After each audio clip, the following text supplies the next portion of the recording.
Hello guys, आज का हमारा टॉपिक है अमेंडमेंट्स ऑफ द कॉन्स्टिट्यूशन। जो भी कॉन्स्टिट्यूशन में अमेंडमेंट्स हुए हैं, जो भी इंपॉर्टेंट अमेंडमेंट्स है एमपीपीएससी की पॉइंट ऑफ व्यू से, वो सब मैं आज आपको बताऊंगी। सो बिना कोई फर्दर डिले किए let's get start the video. सबसे पहले बात करते हैं 1951 की, जब नई नई फ्रीडम हम लोगों को मिली थी। तब देश में ज़रूरत थी कि लोगों के बीच में, देश भर में सोशल और इकोनॉमिकल इक्वालिटी आए, जिसके लिए ये ज़रूरी था कि हम लैंड को इक्वली डिस्ट्रीब्यूट करें। पर उसमें बहुत प्रॉब्लम्स आ रही थी, क्योंकि जैसे ही गवर्नमेंट या पार्लियामेंट ज़मींदारी को अबॉलिश करने के लिए लॉज लेकर आ रही थी, वैसे ही लोग उसे चैलेंज करने लग गए थे, उसका विरोध करने लग गए थे। इन्हीं सब प्रॉब्लम्स को दूर करने के लिए फर्स्ट अमेंडमेंट 1951 एक्ट लाया गया, जिस एक्ट में ये 3 चीज़ें लाई गई। सबसे पहले लॉन्च किया गया 9th शेड्यूल। तो 9th शेड्यूल के अंदर जमींदारी अबॉलिशन लॉ लाया गया। 9th शेड्यूल के अंदर जो भी आर्टिकल्स आते हैं उनको आप गवर्नमेंट मतलब कि आप चैलेंज नहीं कर सकते हैं, उसका विरोध नहीं कर सकते हैं, ये लॉ बना दिया गया था। उसके बाद आर्टिकल 19 में सब क्लॉज 2 ऐड किया गया, जो बात करता है freedom of speech and expression की रीजनेबल रिस्ट्रिक्शंस के लिए, जिसमें ये 3 पॉइंट्स लाए गए। पहला है पब्लिक ऑर्डर, दूसरा है friendly relation with foreign states and तीसरा है इंसाइटमेंट टू एन ऑफेंस। उसके बाद आर्टिकल 15 की बात करते हैं। आर्टिकल 15 में क्लॉज 4 ऐड किया गया, जो बात करता है state has power to make provision for SEBC SEBC, जिसका मतलब होता है सोशली इकोनॉमिकली बैकवर्ड क्लास। इनके लिए स्टेट के पास पावर है कि वो प्रोविजंस बना सकते हैं। ये आर्टिकल 15 के क्लॉज 4 में ऐड किया गया। उसके बाद बात करते हैं 1947 से 50 के बीच में, जब स्टेट डिवाइड हुआ था। सारे स्टेट्स को डिवाइड किया गया था A, B, C और D कैटेगरी में। जो डिवीजन हुआ था ABCD कैटेगरी में हुआ था। बट फ्रीडम के बाद बहुत सारे पॉलिटिकल मूवमेंट्स होने लगे थे, वो सब स्टेट्स को लिंग्विस्टिक डिवीजन में डिवाइड करना चाहते थे। लिंग्विस्टिक डिवीजन मतलब कि लैंग्वेज के बेसिस पे स्टेट्स को डिवाइड करना चाहते थे, जिसकी वजह से पास हुआ था 7th अमेंडमेंट एक्ट 1956। स्टेट्स को लिंग्विस्टिक बेसिस पर डिवाइड किया गया था उसमें, जिसमें एक कमीशन बना था, स्टेट रीऑर्गेनाइजेशन कमीशन, जिसमें स्टेट्स को लिंग्विस्टिक बेसिस पर स्टेट्स एंड यूनियन टेरिटरीज को डिवाइड कर दिया गया था। कुछ स्टेट्स एंड यूनियन टेरिटरीज को हमने आज़ादी के बाद इनकॉर्पोरेट किया और कुछ को पहले ही कर दिया था। उसके बाद बात कर लेते हैं स्टेट्स की, जो भी अमेंडमेंट के थ्रू आगे ऐड की गई है। सबसे पहले तो 10th अमेंडमेंट, जिसमें दादर एंड नागर हवेली को ऐड किया गया।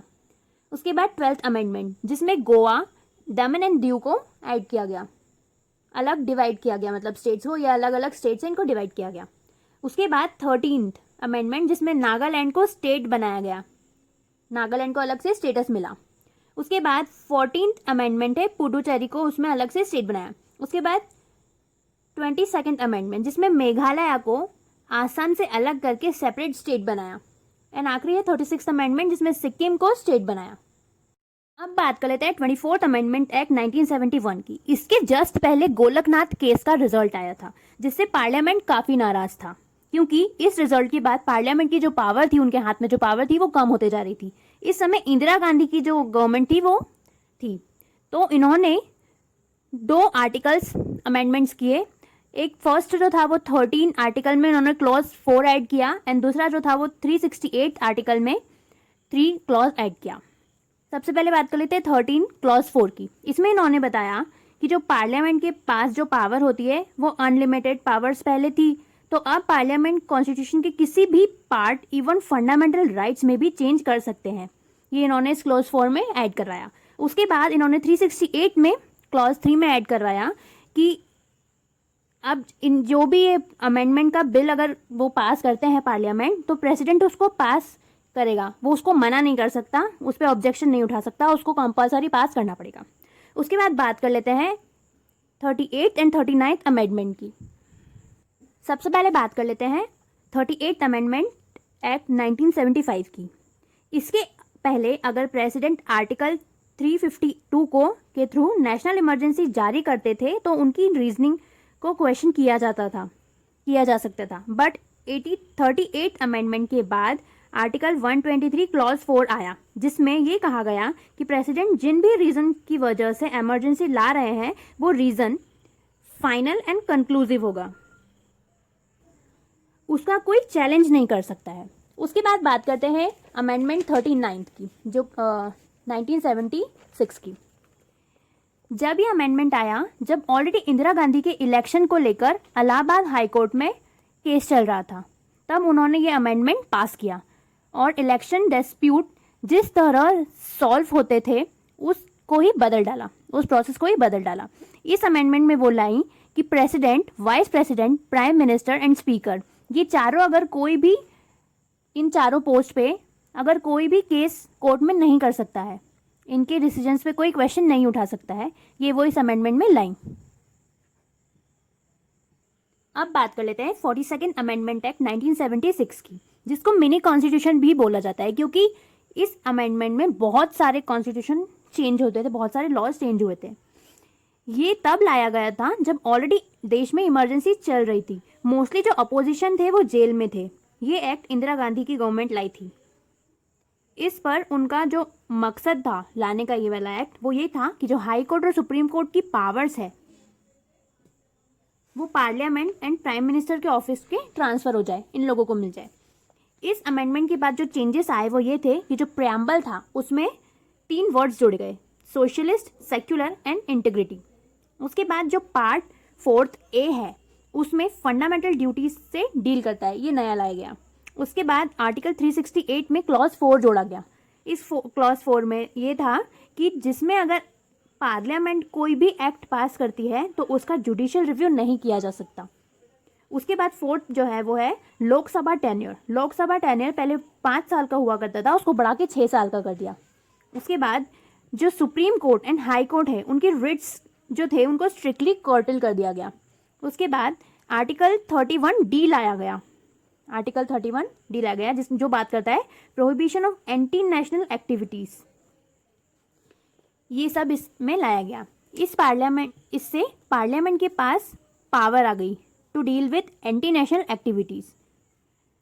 कैसे भी लॉज वो मतलब कैसे भी लॉज ला सकते हैं, लागू कर सकते हैं, फंडामेंटल राइट्स से वॉयलेंट भी कर सकते हैं, कोई क्वेश्चन नहीं उठा सकता। अब बात कर लेते हैं 44th अमेंडमेंट एक्ट 1978 की।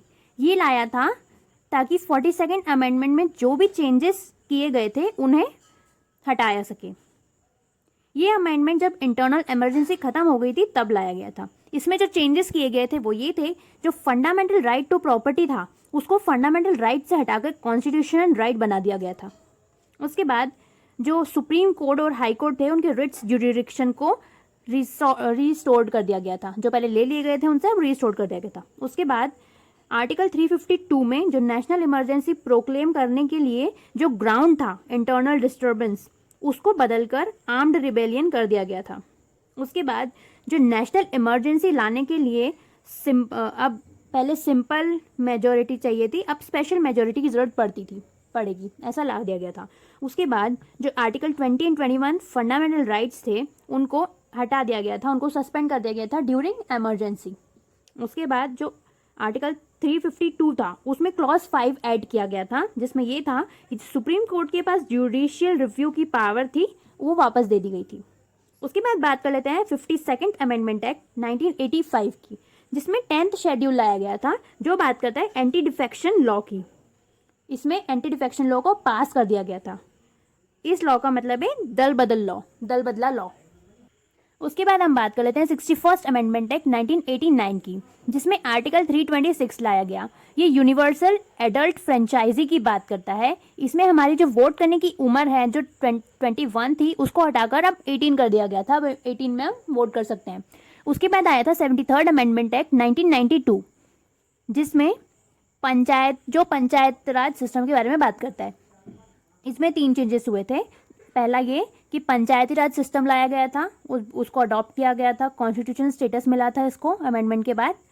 उसके बाद कॉन्स्टिट्यूशन में पार्ट 9 लाया गया जिसका नाम था पंचायत।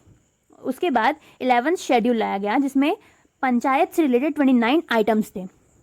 उसके बाद बात कर लेते हैं 74th अमेंडमेंट एक्ट 1992 की, जो कि नगर पालिका के बारे में है। नगर पालिका का बिल अडॉप्ट किया था। इसमें पार्ट 9 लाया गया था, 9A, जिसका नाम रखा था म्यूनसिपैलिटी। इसमें 12th शेड्यूल लाया गया था जिसमें 18 आइटम्स थे म्यूनसिपैलिटी से रिलेटेड। उसके बाद बात कर लेते हैं 86th अमेंडमेंट एक्ट 2002 की, जिसमें 3 आर्टिकल्स लाए गए थे। पहला था आर्टिकल 21A जो कि फंडामेंटल राइट से रिलेटेड था। इसमें ये बोला गया था कि जो 6 से 12 साल के बच्चे होंगे उनको राइट टू एजुकेशन दिया जाएगा। उसके बाद आर्टिकल 45 आया था जो कि DPSP से रिलेटेड है। इसमें ये बोला गया था जो कि 6 साल के जो बच्चे हैं उनके लिए childhood care and education provide करेंगे, कंपलसरी होगा।